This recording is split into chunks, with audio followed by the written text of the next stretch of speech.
Bom, vamos falar sobre a reunião que aconteceu agora, dia 26 de junho, ali no plenário da Câmara Municipal de São Benedito. Reunião essa do Comitê de Bacia Hidrográfica da região da Serra da Ibiapaba. Para falar a respeito dessa reunião, estamos aqui com Luiz Barros, coordenador de gestão participativa aqui da COGÉ, que vai detalhar um pouco a respeito do que foi acordado, do que foi debatido, do que foi abordado nessa reunião. Muito bom dia. Bom dia, Ednardo. Bom dia aos ouvintes da Rádio Ibiapaba. É sempre um prazer estar aqui com vocês e agradecer a nossa parceria. Essa reunião do Comitê de Bacias, ela chama-se Reunião de Alocação Negociada de Águas. Os comitês de bacias do estado do Ceará inteiro, são 12, porque são 12 bacias hidrográficas, se reúnem uma vez por ano para fazer a alocação das águas do Jaburu, e a gente vai falar um pouquinho mais sobre isso, e tem uma segunda reunião no início do ano subsequente para prestar contas do que efetivamente foi liberado. Então, a reunião, no caso da Serra da Ibiapaba, foi quarta-feira, como o Ednardo falou, quarta-feira ali na Câmara Municipal, e o comitê aprovou o cenário que é desenhado pela COGÉ. Então, como é que funciona? Como a COGÉ é a Companhia de Gestão dos Recursos Hídricos, o nosso papel aqui é fazer o trabalho técnico.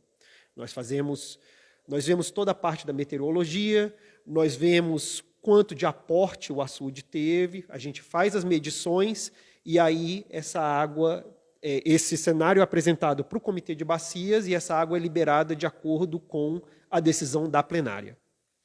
Bom, com relação a essa questão de fracionação, de fracionação dessa água, a gente sabe que tem uma certa cota dessa água que vai para o estado do Piauí, até por uma questão que o açude está numa área entre dois estados, por isso ele é federalizado, não é isso?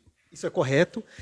De fato, a gente tem uma resolução, para ser bem específico, é a resolução conjunta ANA, SRH e SEMAR do Piauí. Então, a Secretaria de Recursos Hídricos do Estado do Ceará, a Secretaria de Recursos Hídricos do Estado do Piauí e a Agência Nacional de Águas, a ANA, que é em Brasília, fizeram essa resolução conjunta para fazer essa alocação de um rio que é federal. O que determina se um rio é federal ou se ele é estadual? Se o rio é só do Ceará ou se ele é federal? É se o rio cruza a fronteira entre dois estados. No caso, Jaburu, ele tem uma extensão que chega no Piauí e se junta eventualmente com o Parnaíba. Por isso que tem essa resolução conjunta, é um acordo entre a federação e os dois estados para uma liberação no segundo semestre.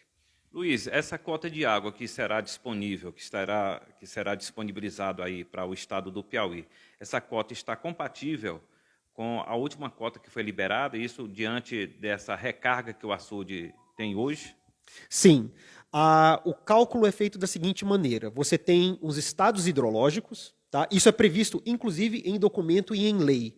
Você tem os estados hidrológicos que determinam a quantidade máxima que pode ser liberada de água, dado a condição do açude. Então, se o açude tem muita água, pode-se liberar mais. Se ele tem pouca água, pode-se liberar menos ou nada.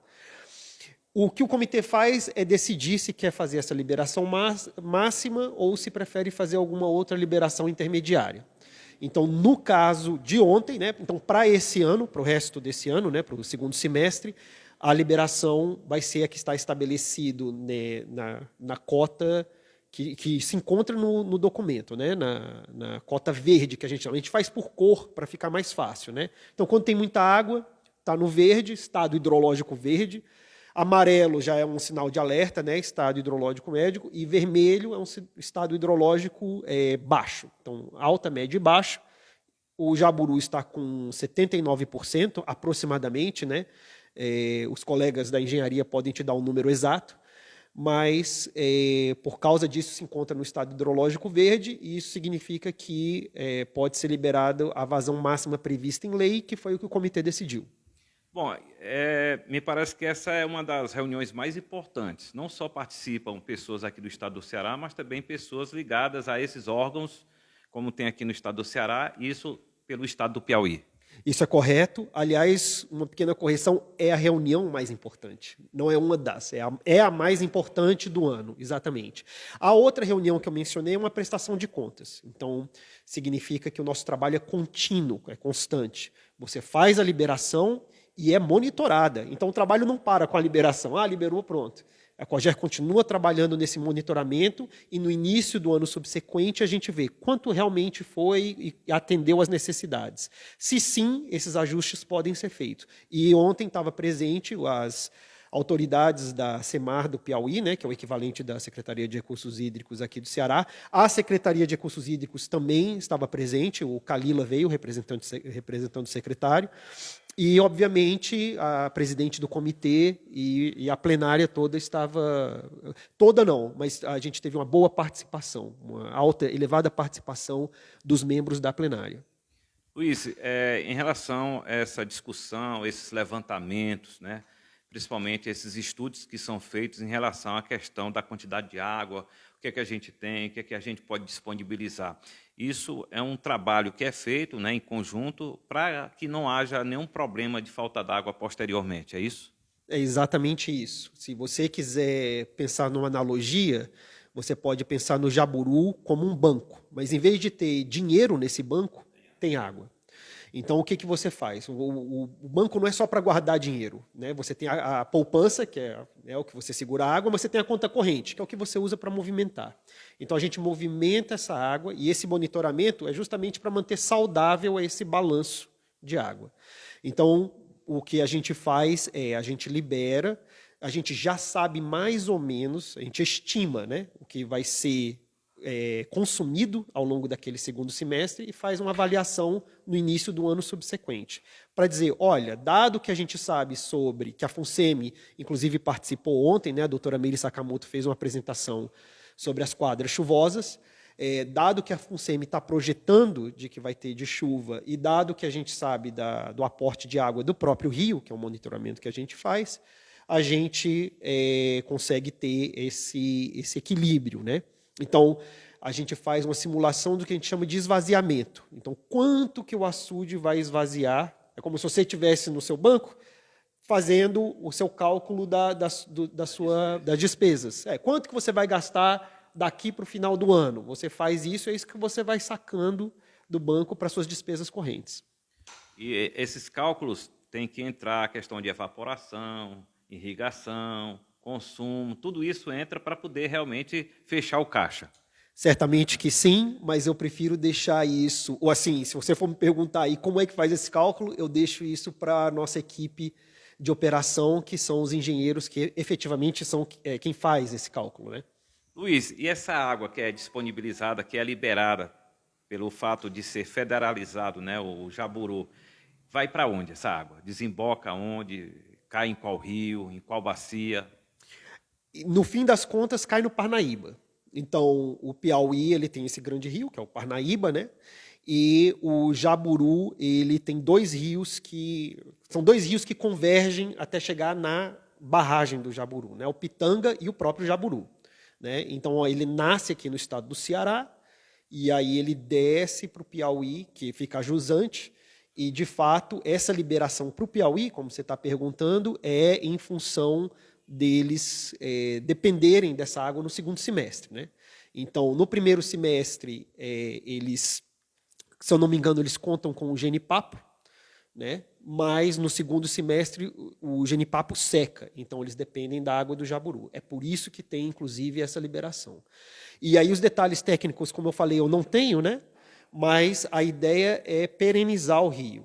Então, se você consegue liberar na época que não tem água, você consegue, mesmo que ele baixe um pouco, você consegue ter, ao longo do ano, essa perenização ajusante. Tá? Eu queria fazer só um comentário a nível de um detalhe. Essa questão de montante jusante, e para quem está nos ouvindo, talvez o mais correto seria em cima e embaixo, porque o rio corre de cima para baixo, né? A gravidade leva. É uma fonte de conflitos no mundo inteiro. Tá? Onde tiver rio, onde tiver fronteira, isso é sempre uma fonte de conflito. Então, a COGER tem um papel fundamental na gestão desses conflitos, no sentido de impedir esses conflitos, tentando organizar a casa.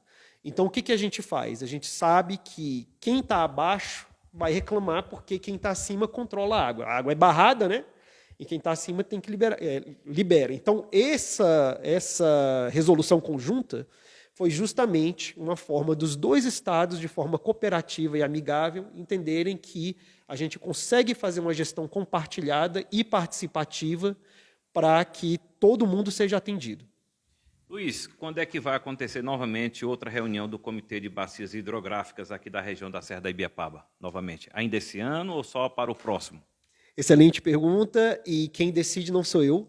De fato, o papel da COGE é secretariar o Comitê de Bacias. Então, eles é que vão definir as datas da reunião. O que a gente sabe com certeza é que é uma por trimestre. Então, a gente teve uma primeira em março, teve uma agora em junho. A próxima seria o quê? Julho, agosto, setembro, e terá uma em outubro, novembro e dezembro. São 4 reuniões ordinárias, todo ano tem as 4. Agora, pode acontecer alguma reunião extraordinária? Sim, claro. A diretoria do Comitê de Bacias tem a liberdade de convocar uma reunião extraordinária para debater qualquer tema. Às vezes não é nem extraordinária no sentido de emergencial. Pode ser uma extraordinária para debater um tema voltado a nascentes, por exemplo, ou algum outro tema, algum estudo. Esse estudo é bacana, a gente queria uma apresentação. Chama uma reunião extraordinária, né? Então tem sim a possibilidade de se fazerem reuniões extraordinárias, que a gente também depende da diretoria para marcar a data. Bom, vocês ouviram, né? A gente não esteve lá no momento, né, no dia da reunião, por uma questão até mesmo de atribuições. Nós estávamos com outras atribuições, e a gente, quando percebeu, já estava quase chegando ao final do meio-dia, né? No caso aí, quase chegando ao final da manhã do dia de quarta-feira. Mas é uma reunião, como disse aqui o Luiz, a mais importante, porque se trata da organização, né, da liberação dessas águas, principalmente em relação ao que a recarga, né, disponibiliza para fazer, portanto, essa disponibilidade dessa cota que vai para o nosso vizinho estado do Ceará. Do Piauí. O Comitê de Bacia Hidrográfica da Serra da Ibiapaba estará se reunindo dentro de 3 meses posteriormente, se não houver nenhum problema, se não houver nenhum tema que justifique uma reunião extraordinária. Queremos aqui agradecer mais uma vez aqui o Luiz Barros, né, que é o coordenador de gestão participativa da COGE, sempre trazendo, né, essas informações que são muito pertinentes para que a gente possa repassar para vocês, para que vocês possam entender, né, o papel importante, não só da COGE, mas também da FUSEMI, de tantos outros órgãos que trabalham, né, zelando o seu bem-estar, principalmente você que mora, que tem aí lavoura, que precisa da água, não só para o consumo, mas também para a irrigação, principalmente para fazer algum outro tipo de atividade. Luiz Barros, nosso muito obrigado mais uma vez. Eu que queria agradecer essa parceria fantástica, Ednardo. Muito obrigado aí pela parceria com a Rádio Ibiapaba. Queria saudar mais uma vez os ouvintes, agradecer a audiência e desejar um bom dia a todos e bom trabalho. Muito bem, da COGE regional aqui da Ibiapaba, que fica aqui em São Benedito, Ednardo Pinto, com as imagens de Riquelme Rodrigues para as nossas páginas da Rádio Ibiapaba FM.